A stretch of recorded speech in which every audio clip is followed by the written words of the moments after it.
लेकिन टाटा ग्रुप कंपनियों पर अगर आप ध्यान दें, आज जैसे हमने कुछ देर भी मेंशन किया था पहले, टीसीएस न्यू हाई पर है। यहाँ पर हमने देखा है अच्छी खासी तेजी बनकर उभरी है और भारत का ये आप कह सकते हैं रत्न उभर कर आया है। कौन कौन से कोहिनूर है, कौन सा रत्न कितना चमका है, इसी के डिटेल्स के लिए सुमित को जोड़ लेते हैं। सुमित बताइए। तो आज टाटा समूह करीब 30 लाख करोड़ की मार्केट कैप को पार करता हुआ दिखाई पड़ा और ग्रुप की सबसे बड़ी कंपनी टीसीएस जो कि अपने नए रिकॉर्ड स्तरों पर पहुंचा, वहां पर भी मार्केट कैप करीब 15 लाख करोड़ का एक आंकड़ा पार होता हुआ दिखाई पड़ा। तो 30 लाख करोड़ का एक बड़ा नंबर जो कि टाटा ग्रुप की तरफ से पार हुआ, पहली बार ये 30 लाख करोड़ का जो नंबर है ये पार होता हुआ दिखाई पड़ा है। तो एक इसके अलावा जो दिग्गज जिनकी तरफ से कंट्रीब्यूशन आया है उसमें पहला नाम आता है टीसीएस का, टाटा मोटर्स जहां पर एक बढ़िया कंट्रीब्यूशन देखने को मिला, एक अच्छी तेजी देखने को मिली।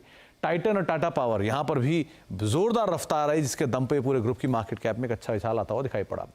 टीसीएस की मार्केट कैप 15 लाख करोड़ के पार पहुंच गई। एक नए रिकॉर्ड स्तरों पर टीसीएस कामकाज कर रहा है, इसकी वजह से यहां पे एक अच्छा उछाल है। 3.5 लाख करोड़ ये मार्केट कैप हो गई टाटा मोटर्स प्लस डीवीआर की, करीब 3.5 लाख करोड़ के आसपास ये कामकाज कर रही है और एक जोरदार तेजी नंबर्स के बाद टाटा मोटर्स में भी देखने को मिली है। इसके अलावा ग्रुप में 15 लाख करोड़ के साथ टीसीएस, टाटा मोटर्स, डीवीआर करीब 3.5 लाख करोड़ के आसपास की market cap, Titan 3.25 lakh crore के आसपास की मार्केट कैप इस कंपनी की पहुंचते हुए दिखाई पड़ी। टाटा स्टील 2.25 लाख करोड़ की मार्केट कैप और ट्रेंट एक शानदार तेजी में स्टॉक ऑलरेडी कामकाज कर रहा है, 1.25 लाख करोड़ के आसपास की मार्केट कैप यहां पर भी पहुंचते हुए दिखाई पड़ी है। पिछले 10 सालों में अगर इस ग्रुप के कुछ स्टॉक्स जो कि मेगा रिटर्न देकर गए हैं उसमें टाटा एलेक्सी 37 गुना रिटर्न ये दे चुका है पिछले 10 सालों में। ट्रेंट करीब 28 गुना का रिटर्न यहां आ चुका है। नेल्को 21 गुना ये भी अपने स्टॉक में रिटर्न दे चुका है। ऑटोमोटिव स्टैंपिंग 16.5 गुना के आसपास का रिटर्न यहां पर आता हुआ दिखाई पड़ा। टाटा इन्वेस्ट लेटर चला लेकिन 13.5 गुना का रिटर्न यहां देखने को मिला और टीटीएमएल एक तरफा 40 ने भी दिखाई थी, करीब 13 गुना का रिटर्न यहां पर भी आया। कुछ दिग्गज जहां पर रिटर्न आए हैं उसमें टाइटन करीब 15 गुना का रिटर्न टाइटन दे चुका है और एक शानदार रिटर्न निफ्टी के शुमार स्टॉक्स में से इसमें भी रहा है।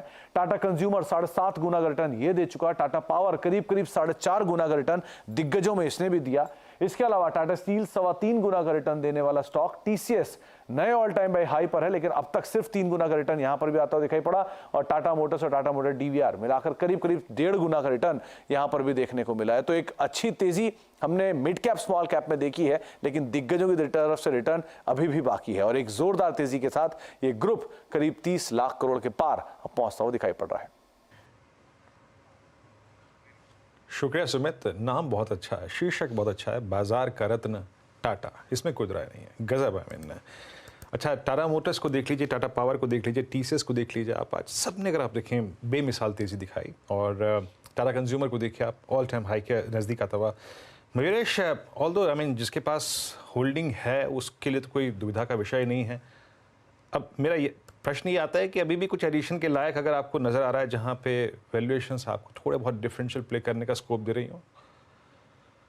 वैल्यूएशंस आई थिंक वैसे ही महंगे हो गए Viruji, but I think within the group मुझे लगता है I think Titan as an example pivot levels के आसपास है जैसे हम देख रहे हैं मार्केट्स पे इंडिया में। ऑब्वियसली एक बहुत बड़े बेस पे इनके जो नंबर आए थे, मार्केट्स ने थोड़ा नेगेटिवली लिया था बजट डे पे, बट अगर आप देखें unorganised to organised, almost 35% is the organised market share gold jewellery को लेके। ये आंकड़ा 40% पहुंचने की उम्मीद रख रही है market experts over the next couple of years और 3 इयर्स और इसमें एक बहुत बड़ा बेनिफिशियरी टाइटन हो सकता है। टाइटन की दूसरी जो आई थिंक एक बिजनेस स्ट्रैटेजी चेंज हुई है वो हुई है towards studded and wedding jewellery. ये कंपोनेंट स्पेसिफिकली वेडिंग ज्वेलरी का वो लैग कर रहे थे, but they have introduced a lot more components wedding jewellery में जिसके मार्जिन्स बेहतर रहते हैं। और तीसरा एक एसेट लाइट मॉडल फॉलो कर रहे हैं विच प्रोबेबली मींस कि जो मार्जिन परफॉर्मेंस ज्वेलरी बिजनेस से होगी वो बेहतर होगी। In the next few quarters जो एक इम्पैक्ट आया था आईवेयर को लेके एंड अगेन वॉचेस सेगमेंट को लेके, I think that should revert back to me. तो मुझे लगता है कि एक ग्रुप स्टॉक जो अभी भी शायद प्रीमियम वैल्यूएशंस पे हमेशा से ट्रेड करता है but I think reasonably placed है, वो शायद टाइटन। टाइटन 35-64 पे रीजनेबली प्लेस्ड, आई थिंक जो मयूरेश जी ने टिप्पणी करी रीजनेबली प्लेस्ड टाइटन। पर अब आप लेके आइए कुछ और मैसेज। बता दें कि मनी कंट्रोल पर दिए गए विचार एक्सपर्ट्स के अपने निजी विचार होते हैं। वेबसाइट या मैनेजमेंट इसके लिए उत्तरदायी नहीं है। यूजर्स को मनी कंट्रोल की सलाह है कि कोई भी निवेश निर्णय लेने से पहले सर्टिफाइड एक्सपर्ट की सलाह लें।